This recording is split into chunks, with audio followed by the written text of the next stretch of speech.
thank you very much. These are exciting times. I think you probably want to speak about war rather than this, but this is very important. This is very important, and we're doing very well on the war front, to put it mildly, I would say. Somebody said, on a scale of 10, where would you rate it? I said about a 15. And we're going to continue to do well. We have the greatest military in the world by far. And that was a tremendous threat to us for many years. 47 years they've been killing our people and killing people from all over the world. And I think we have great support. And I think if we didn't do it first, they would have done it to Israel and give us a shot if that was possible. And if we didn't terminate the worst deal, one of the worst deals ever made, the Obama nuclear deal, I call it the Obama nuclear deal, where he gave everything to Iran, including a nuclear weapon. It was a road to a nuclear weapon. Bad things would have happened 4 years ago, because they would have had a weapon 4 years ago if I didn't terminate that deal. So we're in a very strong position now, and their leadership is just rapidly going. Everybody that seems to want to be a leader, they end up dead. And it's an amazing thing that's taking place before your eyes, because for 47 years we were pushed around, and we shouldn't have been.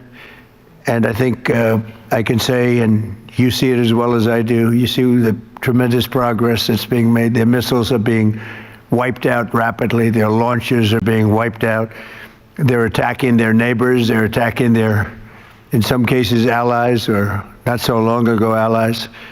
And, you know, it's really a nation that was out of control, and they would have used it on us if we let them, if we waited any longer. A big factor was Soleimani, the killing of Soleimani in my first term. And maybe the biggest factor was the rebuilding of the military in my first term. And then the B-2s hit the, and I use the word obliterate because it really was, it was a complete obliteration of their nuclear potential. And that set them back very, very seriously. If we didn't hit within 2 weeks, they would have had a nuclear weapon. If we didn't do the B-2 attack a number of months ago, they would have a nuclear weapon. And when crazy people have nuclear weapons, bad things happen. So we're in very good shape now. I want to let you know that, and we will continue forward. But it's a great display of military strength, and I'm very proud to have, with some of the people in the room, both senators and congressmen, we rebuilt, and women, we rebuilt our military during the first term, and we're using it a little bit more than I thought we would have to. Venezuela worked out really great. We have a wonderful relationship with the president and the various representatives, and we're taking out hundreds of millions of barrels of oil, and that goes to our benefit and to Venezuela's benefit. They'll be doing better than they've ever done before, and we will get a big piece of that, and we'll also make life wonderful for the people of Venezuela who have been very, very badly hit. So that's a lot said in a short period of time, but you can witness it for yourself. And now we'll get on to something that I'm very proud of, because it was sort of my idea, like very much so. Build your own power plant. And everybody thought I was kidding. They said, really, you can do that? How would you do that? I said, we'll get you fast permits, then you'll build your own plants, but we're going to discuss it in great detail with the biggest people in the industry and some of our great leaders and senators. And congratulations on the Medal of Honor for your 100-year soldier. You know, 100 years old, 101 to be exact. And Daryl's been fighting that he get the Congressional Medal of Honor for many years, Daryl, right? Mr. President, I give you all the credit for overcoming the lawyers in the Department of the Navy in a way that I thought was amazing. Yeah. And well, nobody could have done it but you. Maybe it'll be a long, we had to get it to him a little bit quickly, but he looks like he's in good shape. He's got some years left, right? He's planning to come back here for your next Medal of Honor ceremony, and he's also going to be the star at Tailhook this summer if you want to come to Reno. Well, I congratulate you for that success. That was amazing. He didn't stop. I've known him a long time. He never stops. So congratulations. It's very nice. We're here this afternoon for a historic signing that will help keep down utility bills very, very substantially, and electricity prices for millions of Americans, and in many cases for a lot of people that don't really understand why they're going up, but they're not going to be going up, they're going to be actually going down. Today we follow through on an announcement I made in my State of the Union address last week, as America's largest tech companies officially signed the Ratepayer Protection Pledge. It's a big deal. We're going to have a tremendous impact on electricity costs. We're bringing down all of the costs. We have this little interlude to do what we have to do, because we had it going, but these interludes are very important, especially this one. But the economy has never been like this. We broke 50,000 on the Dow. People thought we wouldn't do that within the first 4 years. We did it in the first year. And we brought 7 on the S&P, 7,000 on the S&P. They said that's even less likely to happen. And we did that too, all within the first year. Under this new agreement, big tech companies are committing to fully cover the cost of increased electricity production required for AI data centers. And that would be prices for American communities will not go up, but in many cases will actually come down, and very substantially. Because, you know, the data centers, and you people are so big, you're the biggest in the world, but they've developed a little bit of a bad public, they need some PR help, because people think that if a data center goes in, their electricity prices are going to go up, and that's not happening. It's not going to happen. And for the areas where it did happen, it won't happen anymore, because they never had this alternative. It's actually going to mean the prices come down. You're going to see how badly they want. Some centers were rejected by communities for that, and now I think it's going to be just the opposite. This means that the tech companies and the data centers will be able to get the electricity they need, all without driving up electricity costs for consumers. This is a historic win for countless American families, and will also make our electricity grid stronger and more resilient than ever before. So that's part of it. It's going to be strengthened up, and they're going to be getting a lot of excess electricity from the data centers where they build their own plants. They're going to be creating their own electricity. We're pleased to be joined today by Speaker Mike Johnson, who's got a difficult job, but he does it as easy as anybody I've ever seen do that job. It's never easy when you have a majority of 2, or sometimes less. I was going to say, sometimes less, but he's amazing. And Energy Secretary Chris Wright, who's worked so hard, and Senators Katie Britt, Bernie Moreno, John Husted. Thank you, everybody. Really great. Thanks, Katie. Representative Darrell Issa and Derek Van Orden. Thank you both. And Derek, thank you. Nice to see you. OSTP Director Michael Kratsios, AI and crypto czar David Sachs, as well as the commissioners of the Federal Energy Regulation and Regulatory Commission, and an audience. In the audience, you have Laura Swett, David Rosner, Lindsay C., and Judy Chang, all very well-known people, especially in this group of geniuses. We have a lot of geniuses here, and a lot of geniuses that are also very strong people representing labor. We love labor. We love these guys. I also want to recognize the industry leaders here to sign the pledge, and this is a pledge that's going to be a very important pledge to the country and to their companies also. They benefit also very substantially, including President of Google, Ruth Porat. That's a good company. That's big stuff.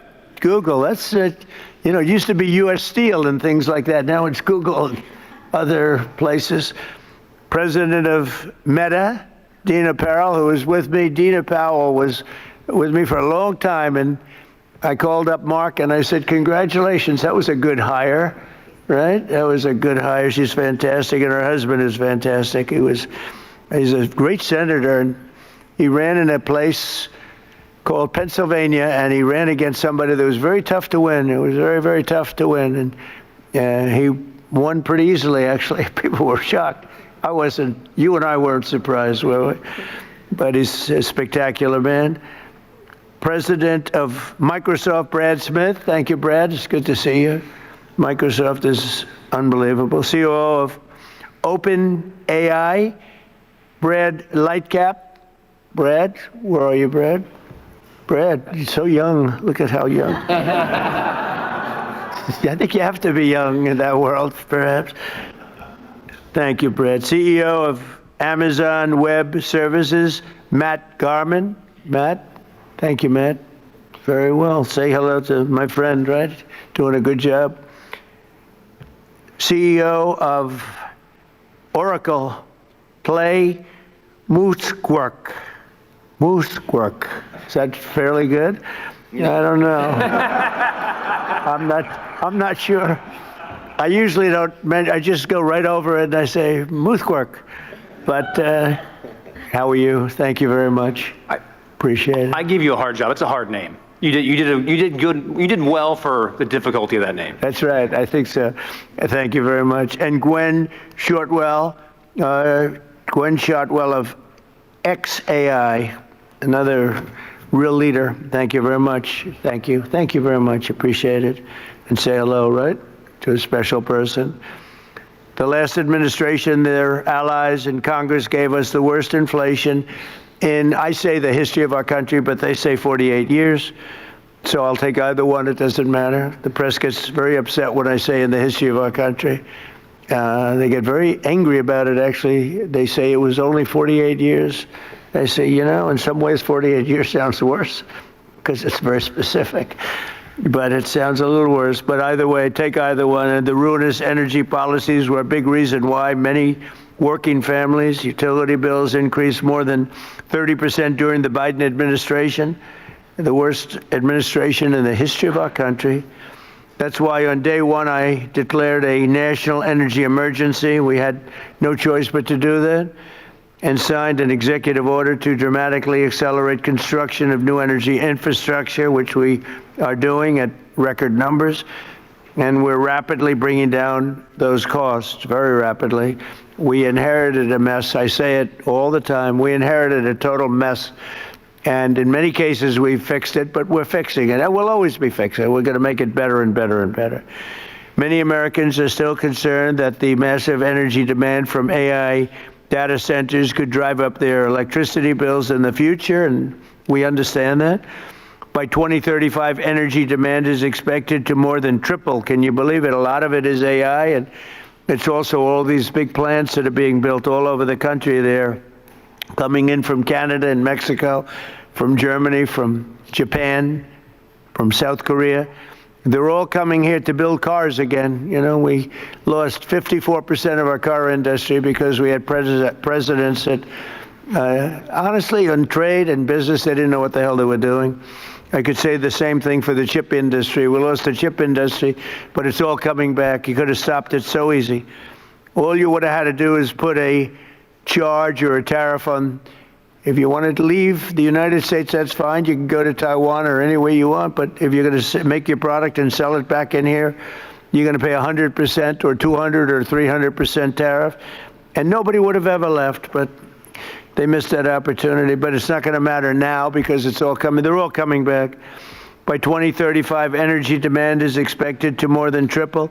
Under the Ratepayer Protection Pledge, we're signing today, the big tech companies are making 5 important commitments to keep utility prices down for American consumers. First, these companies are committing to provide or pay for all power generation and electricity needed for their AI projects, which is massive. And where possible, they'll add capacity to the grid by building new power stations. So they're going to be making their own electricity. They're not going to be taking from the grid, and they will actually probably, based on what I'm seeing, they're building overcapacity, and they'll be able to sell that overcapacity at very low prices into the grid. In addition to that, we're fixing the grid. Now, if we didn't do this, this was, I believe, I don't know, nobody's going to challenge you, won't challenge me. I think this was my idea. I said, wait a minute, we can't, when I first got involved with AI, they said, we will need triple the energy. Think of this, triple the energy of what we have now. Some people said double. I said, whether it's double or triple, that's crazy. And that was just for AI. It is incredible And when you see the buildings we're talking about, you start to understand it. But unless you saw it, buildings that go for miles, buildings that are so big, buildings that cost $60 billion. I said, you mean $60 million? When I first got involved, they said, we're building a $60 billion building. I said, you mean 60 million? 60 million is a big building. It's not that big, but it's pretty big nowadays. They said, no, sir, we're going to spend 60 billion, but now it's like 100 billion and 150 billion. And the bottom line, it takes electricity like nobody's ever seen before. And I said, well, with an old grid, even if we fix it really well, which we're in the process of doing, you can't take that and double our electricity. They're going to have to build it themselves. And I told Mark, I actually told Mark, I told Elon, I told people, and nobody believed me. They said, you're going to let us build our own electricity? Because they've been so used to being beaten down and to have people with no ideas how to solve problems, and then the whole thing fails. It's a whole disaster. They said, no, I'm serious. And in one case, they submitted plans, and they didn't do what I told them. And when I called them, I said, why don't you have your plant here? We thought you were kidding. Are you serious? You really? They couldn't believe it, in a good way. They said, it's too good to be true. And I said, no, it's not. And here's the other thing. You'll have your approvals within 2, 3, or 4 weeks. It used to take 20 years to get it prior to rejection. So in other words, you go 20 years prior to rejection. They'd vote. I've known many plants where they've been, I knew people, they started off young. They were young trying to get approvals for a stupid plant, one plant. Their whole life was devoted to getting this plant. And around 22 years, in one case, 22 years later, he got rejected.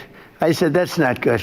He wasted, let's say, half of his working life on getting an approval, and he didn't get, now we get it in 2 weeks, 3 weeks, maybe 4 weeks.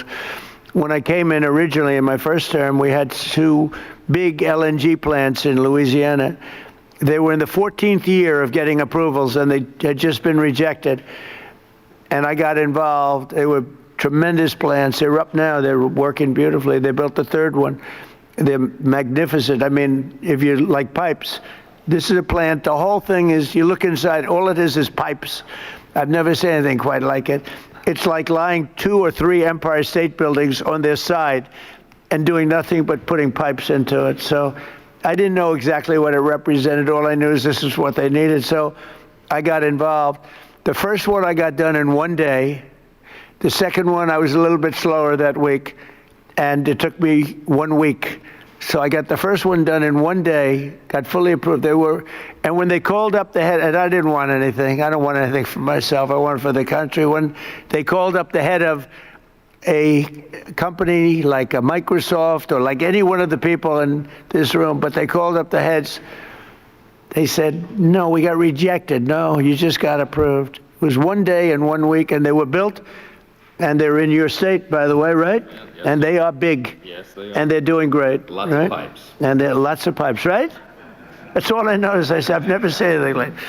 Anyway, so for these companies committing to provide or pay for all power generation electricity needed for their AI projects, where possible, they will add capacity to the grid. They're going to be adding a lot of capacity, and I think it's going to be really, and I've seen some power plants. I'm actually more interested in the power plant than I am in information.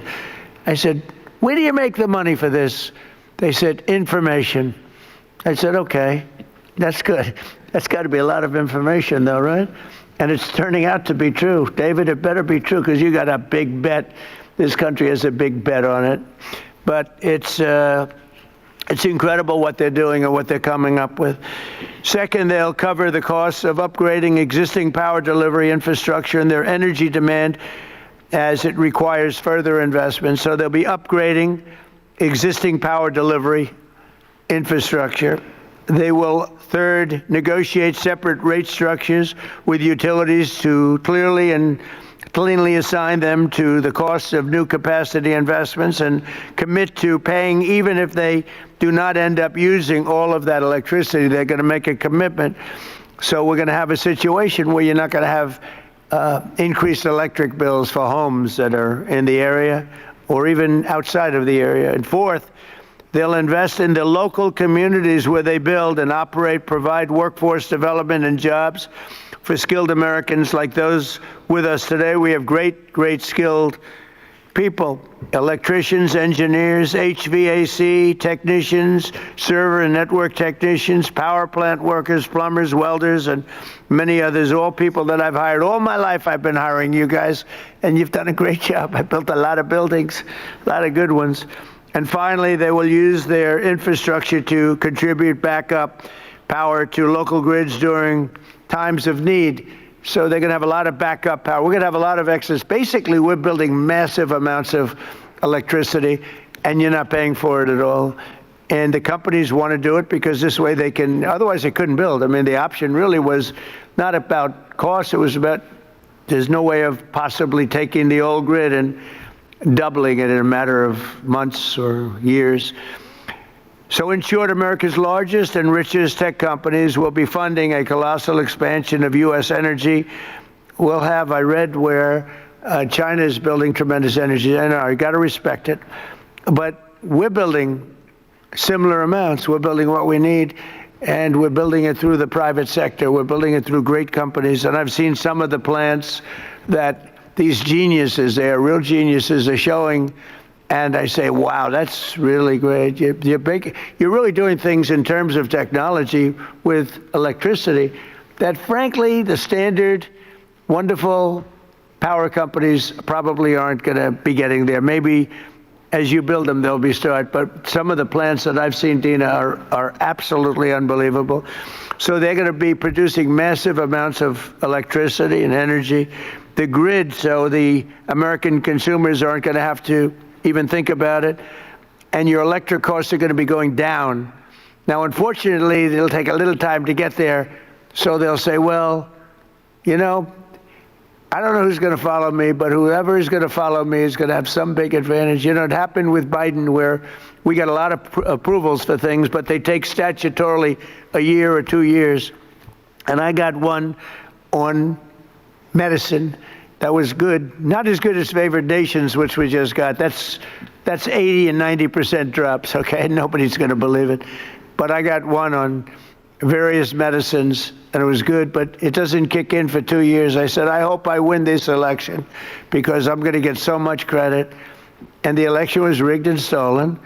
And he stood up there one day getting credit. He didn't even know what the hell he was talking about. He got the credit. He was talking about how he did this, and he had no idea what he was talking about, but we were the ones that got it. And I hate that. So this is going to happen again because somebody's going to be getting a lot of credit into the future. But this is really the pretty current future. This is going to go very quickly. This is going to happen almost immediately. The United States is leading the world in AI by a lot. We're leading China. We're leading everybody by a lot. Without this, you wouldn't even, I don't think you could build, Brad, you couldn't build a plant, right? Without this, I don't think you could, you'd have to rely on the grid, and you wouldn't be able to do that. So the United States is leading by a lot. We're leading everybody. And it's not only, other countries are very much into it. They all want it. But we're going to be dominant in this field, which is very important. In crypto, we want to be dominant. We want to be dominant in everything we do. And this agreement will ensure that America can maintain the most advanced AI infrastructure on the planet without American families being forced to pick up the tab. And that's why the early ones, they hook up to the electric utilities and they can't produce the kind of numbers electric-wise that they want, and they end up raising the rates. It's not going to happen anymore, and now it's going to go the opposite way. They'll make a lot of money, and electric rates, we actually think they're not going to stay. I think they're going to actually, Chris, they're going to actually come down. So your electric bills will actually come down. It'll take a little while, but not long. So this new strategy, never tried before in any country, will pave the way for continued American dominance in energy and technology working together. So you're going to have great energy sources because you're going to build them yourself, and if they're not good, you'll make them a little bit bigger and better, right? But again, a lot of people, it took me 6 months to convince people that I was serious about this, and we have a very big key to what we're doing is Lee Zeldin. He's in charge of the environmental department and energy. And the job he's done is incredible, getting you fast approvals. So some of the plants are starting and they're coming in. I say, Lee, 2 weeks for natural gas. Don't worry about wind. Forget it. It's worthless. You don't get approvals for wind. We don't do wind in this because it's a loser. Except for China, they make all the windmills. You know, China makes all the windmills. The only problem is they don't have wind farms. You ever think somebody's going to have to look at that? How many wind farms have you seen lately in China? They make the windmills. They sell them to the suckers over in Europe. Europe is buying them by the thousands. And I told them for 3 years, this is not going to work out well. And now they're saying I was right. But we are, I say, natural gas, clean, beautiful coal. You know, we don't ever say in the Trump administration you're not allowed to use the word coal unless you precede it by saying clean, beautiful. And Chris made a beautiful speech about 3 weeks ago, and he took me very, very seriously. And every time it was about coal, and every time he mentioned coal, it'd say, clean, beautiful coal, clean, beautiful coal, clean, beautiful. I said, Chris, easy.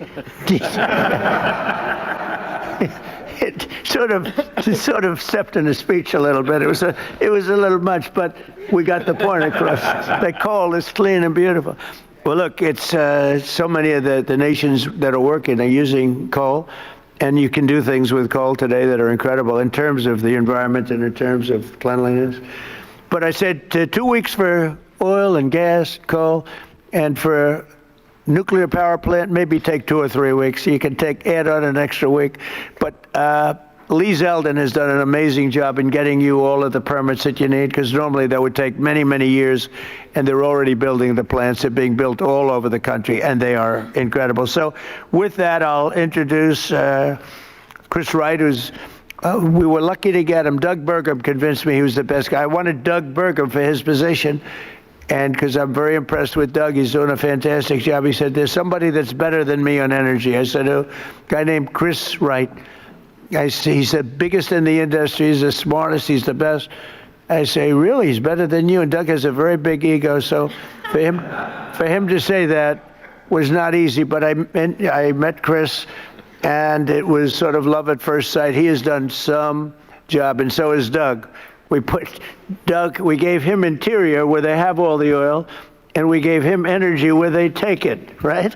So we sort of did a friendly merger without going through Congress, because if we went through Congress, it would never get done unless the Speaker wanted to get it done, in which case it would be all right. So, Chris, you could say a few words, please.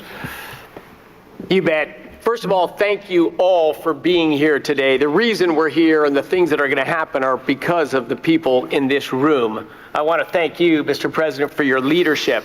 Very early on, I mean, first week, I'm in my new job. I haven't had a boss in 40 years, and I'm in the Oval Office adjusting to this, and the President says to me 2 things very clearly. He says, number one, we have to lead in AI. We have to lead. This is a transformative technology. America must lead in AI, and the old energy policies that were going on would not lead in AI. We need to lead in AI. Number two, the government's a bureaucracy. It's always in the way of things. It's been in the way of AI. We've got to run the government like a business. The businesses who want to invest are our partners, and get them here right away, and we've got to work with those partners.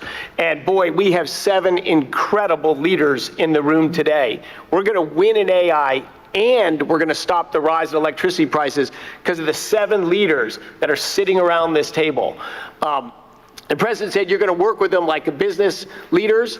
Ultimately, this is not a negotiation where one side wins and one side loses. We have the same interests. The interest of the businesses is to be embraced by the communities so they can build and develop data centers in their communities.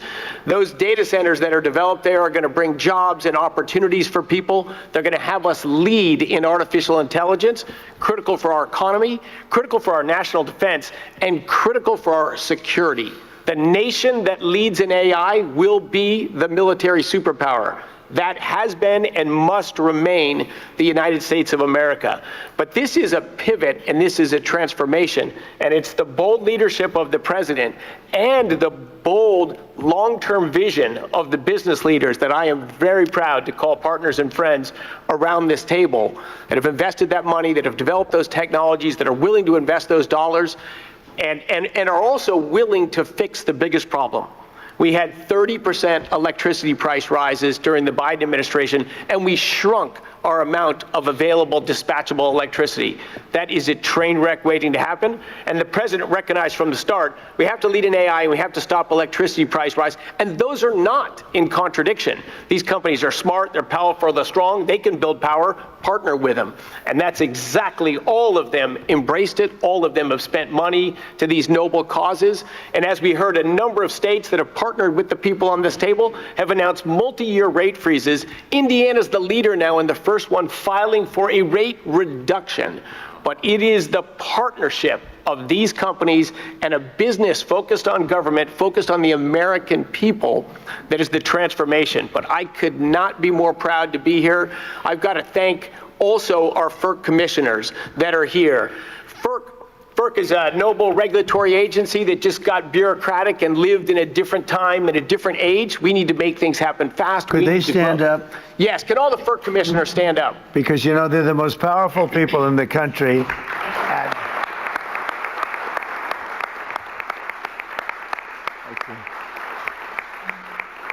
I have had more people say, do you know FERC?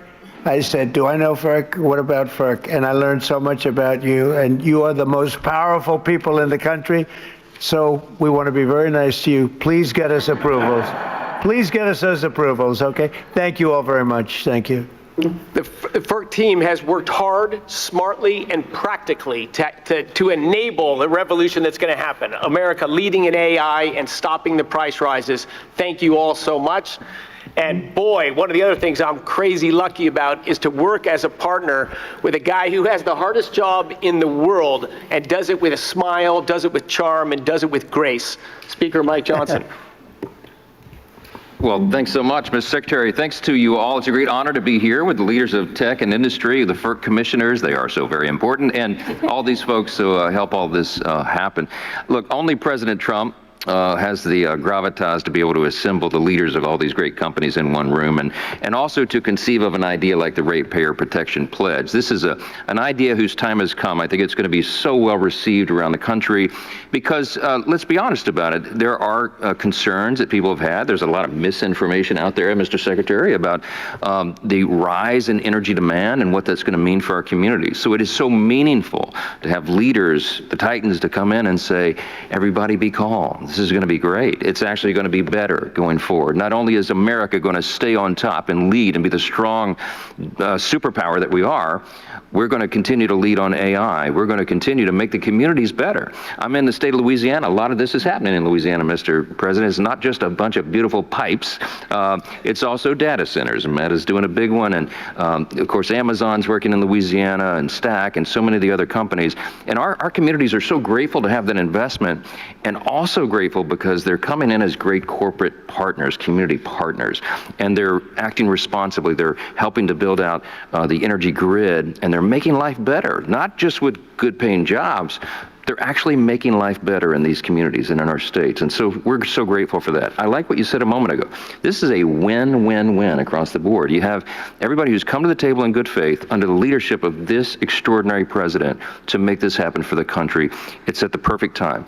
Trust is not given by communities and local stakeholders. It's built over time. And I think this pledge is a huge part of building that important foundation for the future. America's back, Mr. President. I'm so excited about that. Excited to be a part of this. Thanks so much for letting us be in. Yeah. I think we'll go with John. Is that all right? John Houston? Thank you, Mr. President. In places like Ohio, this is a very, very big deal. I know that you know well that if we want to have economic dominance and national security dominance, we need to have technological dominance. And AI and data centers are a big piece of that. And I know that the American people want to win. They want to win this just like you do. We want to be superior to our challengers like China. We want to have AI dominance because that helps give our military, our manufacturing, everybody across the country needs AI dominance if America wants to win. And I know that you're the leader of the America First agenda. You want America to win, but so do the people in places like Ohio, but they're concerned about energy prices, right? They know that they like those folks out there, the the construction trades that build these, the plumbers, pipe fitters, HVAC, electricians, the people that build the power plants, the laborers, the boilermakers, like these are working people in places like Ohio that do amazing work to build the data centers, to build the power plants, but people just are worried about their energy prices. And what you're offering today with this roundtable with the Ratepayer Protection Pledge, Mr. President, is great leadership because this solves the problem that people were worried about. And as the data centers build new power plants, it leads to energy stability, affordable, reliable electricity for American ratepayers, helping them win the affordability battle that you're leading on behalf of this great team that you've assembled. And I just want to say thank you for your leadership on this. Thank you very much, John. And I hear you're doing very well in your race. He's running for a very important seat in a great state that I like a lot. It's always been good to me, and it's going to be good to you, and it has been good to you. So good luck with that. Okay? Thank you, Mr. President. You're going to do good. Michael, please. Thank you so much, Mr. President. You have been talking about this issue beginning as early as the campaign. In July, when we released the AI Action Plan, this was a focal point of the speech you gave. Talked about it again at the State of the Union. So this is a culmination of this idea that you've been working on for quite some time. And the key to all of this is that American AI leadership should never come at the cost of hardworking Americans' ability to pay their electricity bills. And frontier AI that all of these great companies work on every day, along with the data centers that underlie them, are going to accelerate scientific discovery. They're going to unlock economic efficiencies. They're going to enable entire new industries to support the prosperity of all Americans. And to continue to lead in AI, these great companies need to make new data centers. We need new fabrication capacity. We need new manufacturing facilities, and we need new power plants to be able to do all this great work. And today, through this pledge, we are challenging all these companies to think bigger when it comes to data center construction by identifying ways that we can drive down the overall electricity cost to ultimately strengthen grid resilience and to create more American jobs in the communities that choose to build all of these data centers. By signing this pledge, all these companies here are making themselves accountable to you, Mr. President, and to the American people as they strengthen their commitment to benefiting the communities in which they build and they operate. We as an administration are using every tool at our disposal to ensure that the U.S. can build and maintain the largest, most powerful, and most advanced AI infrastructure anywhere on the planet. And today we recognize that building the future requires massive amounts of reliable energy. And I'm grateful to you, Mr. President, for acting so decisively to ensure that the growing demands of energy that we have are never passed to the American households. Thank you. Thank you very much. Dina? Thank you, Mr. President. It's such an honor to be with you today. I also want to thank your outstanding team for partnering with us. You know, it's been remarkable to watch this transformational moment and you positioning America to lead. Our country has had very big transformational movements before, whether it was coming together, World War II, or the Industrial Revolution. But this is different. The next 3 years, in many ways, sir, are the whole game. And those 3 years, while you are president, you have positioned us to win. You have not only made sure that energy dominance is a key to how we will succeed in the compute needs we need, but you've also done something very important. You've made us all know that it's not about the products, it's about the people. And at Meta, we are so proud of the jobs that we are creating, whether it is in Louisiana or in Ohio. So proud that it's not just extraordinary engineers, it is pipe fitters, it is welders, it is electricians. And I'm particularly proud today to announce that partnering with Senator Moreno and Senator Husted, we have launched a pilot in Ohio to train fiber technicians, some who are in this audience actually today, a very important skill set needed to build data centers. This 4-week program is a new curriculum. When you graduate, you have a license to be a fiber technician and a guaranteed job with Meta. We are also extremely proud to sign the Ratepayer Pledge today. Also, in Louisiana, as the speaker just said, we have been able to lower the costs of so many Louisiana payers, energy payers, an estimated $650 million over 15 years.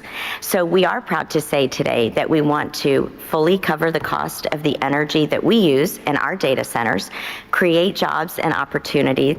But more than anything, sir, we are really proud that we're going to look back and have had the privilege to work with you and know that America won at such a critical time and that we did it really working with the American worker and so many others. So thank you, sir. Proud to be here with you. That's so nice. Thank you very much, Jen. I also want to say, sir, I forgot to say it, it was 10 years ago, way before we were talking about AI, that you said there is honor and dignity in plumbers and in workforce skills training, and you asked Ivanka, as you know, to chair that. 10 years later, we could not have imagined how much we needed all of those jobs and those programs, and you marshaled the entire government to do it. That is having an impact in cities across the country. So thank you very much. Thank you very much. Thank you, Jen. sir. Ruth, please. Thank you, Mr. President. Google is grateful for all that you and your administration are doing to secure America's continued leadership in AI. And to your point, it must be powered by abundant and affordable energy if it is to benefit all Americans. I'm pleased to be here to underscore Google's support for the Ratepayer Protection Pledge. We're committed to assist in all of your work to support American households, American businesses in this exceptional era of innovation. So 4 brief points how we will deliver on this for Americans. First, adding to energy capacity. Consistent with your call to build, bring, or buy energy, we will meaningfully invest across America to bring new energy online, as you have stressed so frequently, to deliver the self-sufficiency that is core to this pledge. In Texas alone, we've contracted to add more than 7,800 megawatts of net new energy generation and capacity to the grid as we grow our data center footprint. And very much to your point, we're committed to continuing to invest to add capacity where we build. And to that end, we will very shortly close on an acquisition of Intersect Power, which is going to enable us to build data centers right next to those new additional power generation capabilities where possible. Second, to protect American ratepayers, we're committed not only to pay for 100% of the energy we use, but very importantly, the infrastructure to support that growth, whether or not we end up using that energy. And I think one example that brings that to life, I recently had the privilege of being in Arkansas with Governor Sanders, and our energy partner there, Entergy, announced that Google's investment covers the full energy costs associated with powering our data center, which contributes more than $1 billion back to Arkansas customers to reduce their electricity costs. I think this is precisely what you were saying we need to do more of, and we're committed to doing that. Third, I get very excited about the topic of workforce development, very much to your point, and the important topic of job creation. Every one job that we create in a Google data center gives rise to an additional 9 jobs in the communities in which we are building that data center.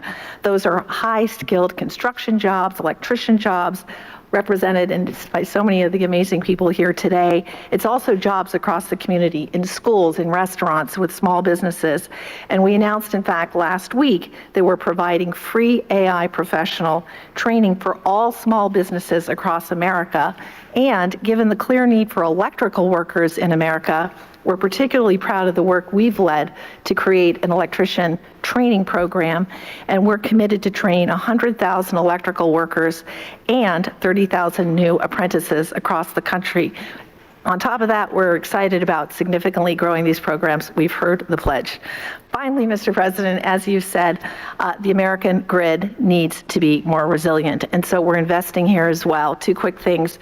We pioneered demand response with data centers, so we, with technology, will move workloads out of the way during extreme weather events to make room for the community.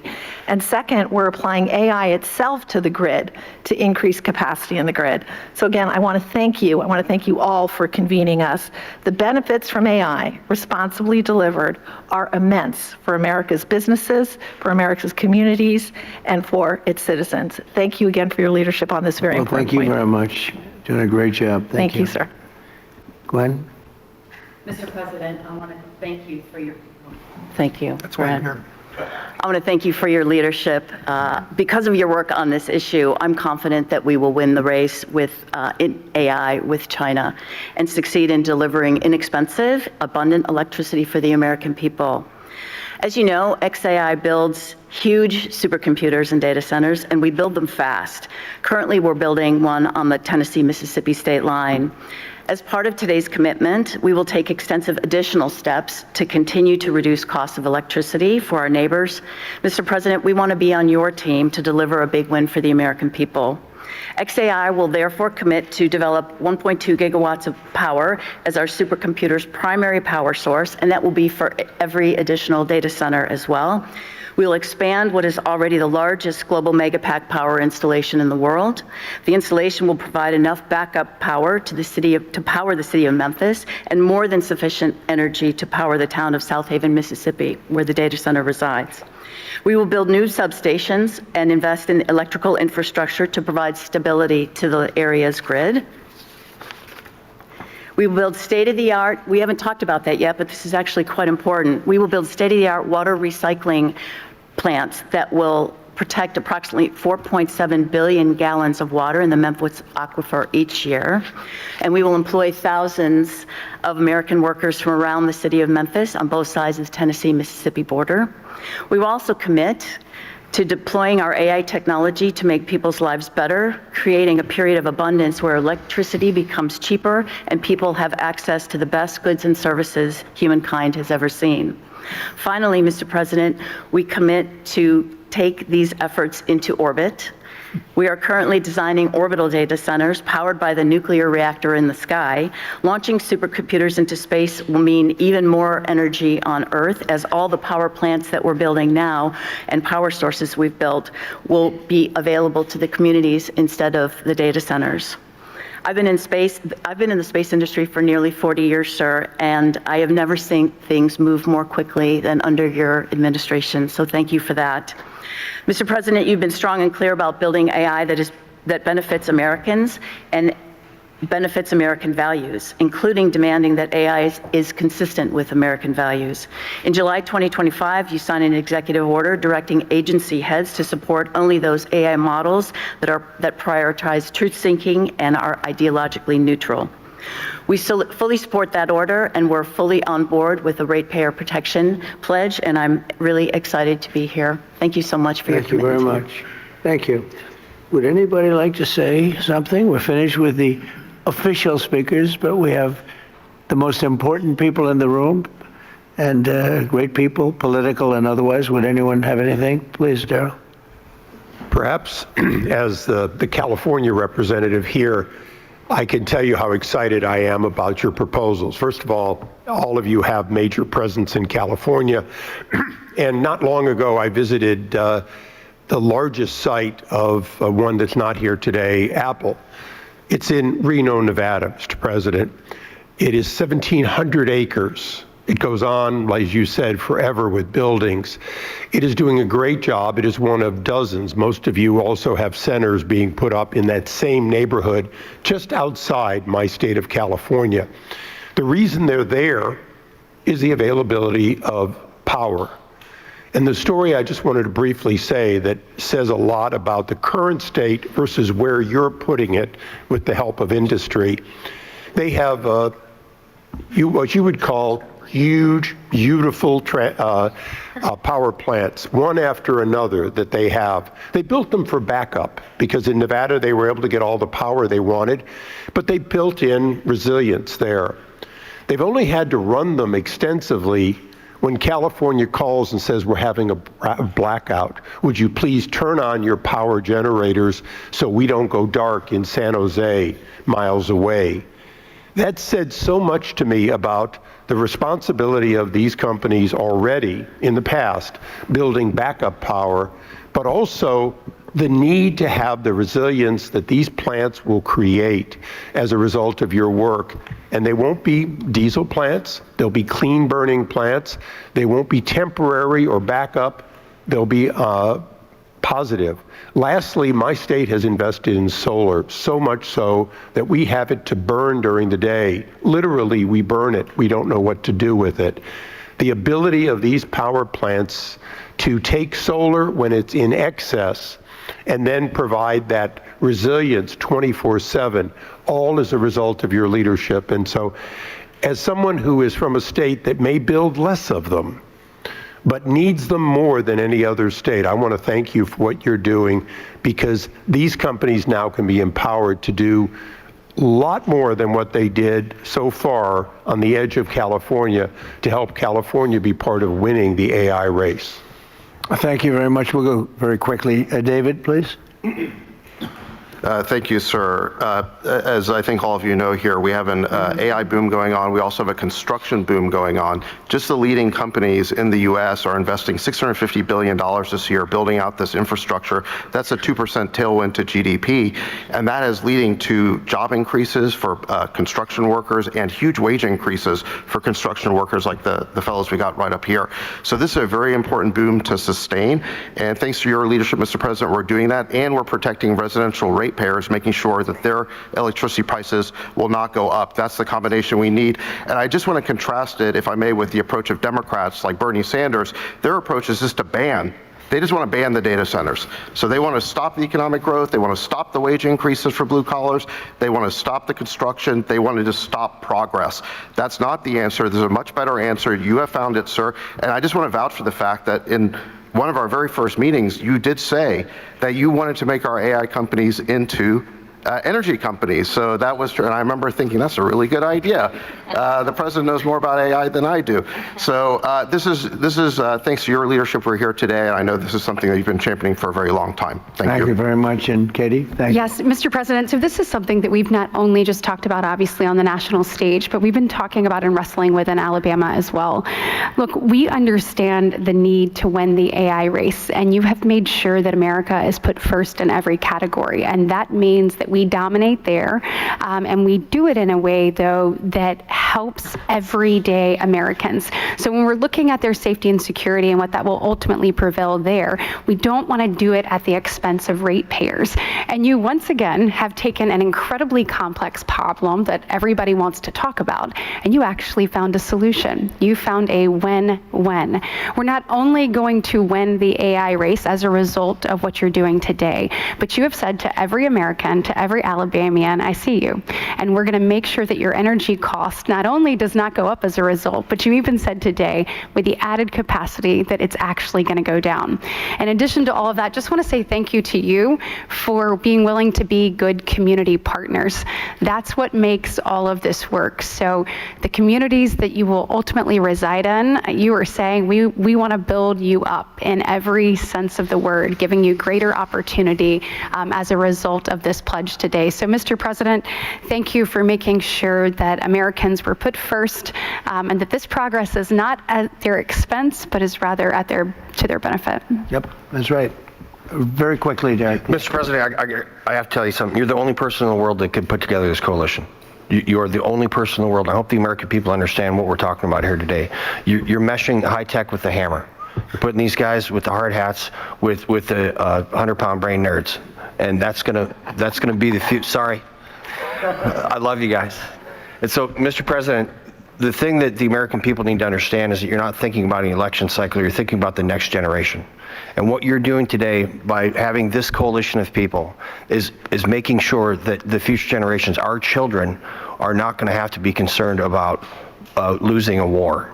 And that means so much, especially in this time now. If people really take a step back and appreciate this is actual visionary leadership, and it's going to take care long before or long after we're all gone, sir. Your efforts today are going to make America great into the foreseeable future. So thank you so much. Thank you, Derek. You're doing a great job. Bernie, I think you're okay. You want to say something really fast, Bernie? Thank you. He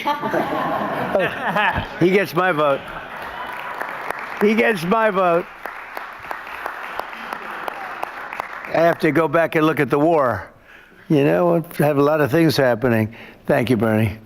You're doing a great job. Please. is Will Scharf. Go ahead, Will. You have anything to say? I think it's been pretty comprehensively covered by all the speakers you've had today, sir, but you're going to be signing a proclamation announcing the Ratepayer Protection Pledge. This is going to ensure American AI dominance in the years ahead, while also ensuring that American ratepayers, ordinary Americans paying their electric bills, aren't paying anything more. And along with the proclamation that you're signing, each of the CEOs and industry representatives that we have present here will be signing an actual copy of the Ratepayer Protection Pledge, committing them to your vision for this industry going forward. Pretty good, right? And let me say to the press, thank you so much for being here. It was fantastic. After the pledges are signed, if we can have you move out of the room as quickly as you can so we can do a little bit of business. But thank you for being here at this thing. And as you heard, the summary of the Trump agenda is lower prices, higher wages. Okay, you got it done.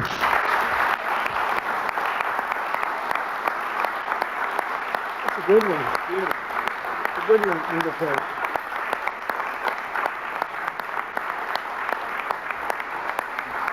Thank you very much. Thank you.